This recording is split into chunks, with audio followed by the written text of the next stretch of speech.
Hello বন্ধুরা, কেমন আছো তোমরা? আশা করি ভালো আছো। আজকে সুচরিতা হেসেল থেকে তোমাদের রেসিপি শেয়ার করতে চলে আসলাম। এই দেখো, ঝিঙে আলু কেটে নিয়েছি, আর পেঁয়াজ কেটে নিয়েছি, টমেটো কেটে নিয়েছি, লঙ্কা চিড়ে নিয়েছি, রাঁধুনি নিয়েছি, শুকনো লঙ্কা নিয়েছি, তেজপাতা নিয়েছি, আর হবে উচ্ছে আলু ভাজা। আর দেখো, এই যে বাটা মাছ ভেজে নিয়েছি, কড়াইতে তেল দিয়ে দিয়েছি। আজকে বাটা মাছের ঝিঙে দিয়ে আলু দিয়ে ঝোল করবো, উচ্ছে আলু ভাজা করবো, এইটুকুই। ওকে বন্ধুরা, কি করে বাটা মাছটা করছি তোমাদের সাথে শেয়ার করছি। এই দেখো, তেজপাতা শুকনো লঙ্কা কড়াইতে ফোড়ন দিয়ে দিলাম, দিয়ে রাঁধুনিটাও ফোড়ন দিয়ে দিলাম।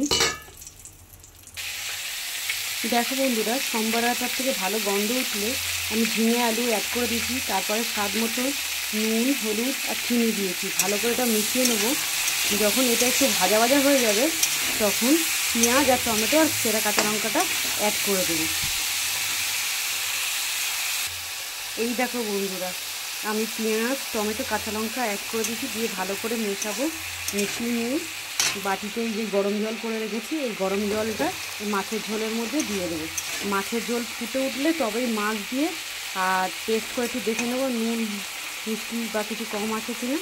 যদি কম থাকে দেবো, নাহলে ঠিক আছে। ভালো করে ফুটে উঠলে তারপরে নামিয়ে নেবো। এইভাবে গরমের সময় মাছের ঝোল খেলে শরীরও ভালো থাকে। আর কি বলবো, আমরা তো হেলথ কনসাস, যতটুকু প্রয়োজন ততটুকুই তেল দরকার মতো দিতে হয়। এই হচ্ছে আমার মাছের ঝোলের রেসিপি।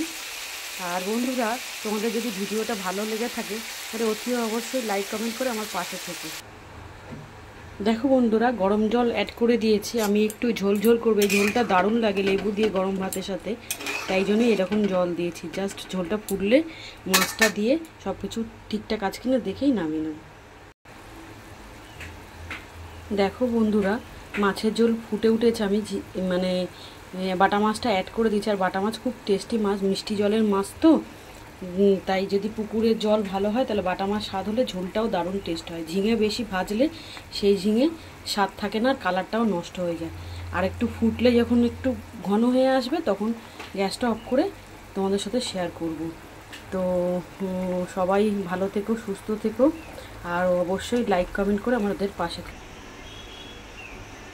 দেখো বন্ধুরা, এদিকে ভাতও বসিয়ে দিয়েছি, আর মাছের ঝোল প্রায় আমার হয়ে এসছে। তোমাদের এইটুকু কথা দিতে পারি, এই মাছের ঝোল দিয়ে ভাত খেতে তোমাদের খুব ভালো লাগবে। কে কে এইভাবে মাছের ঝোল করে খাও আমাকে অতি অবশ্যই কমেন্ট করে জানাবে। ঠিক আছে বন্ধুরা,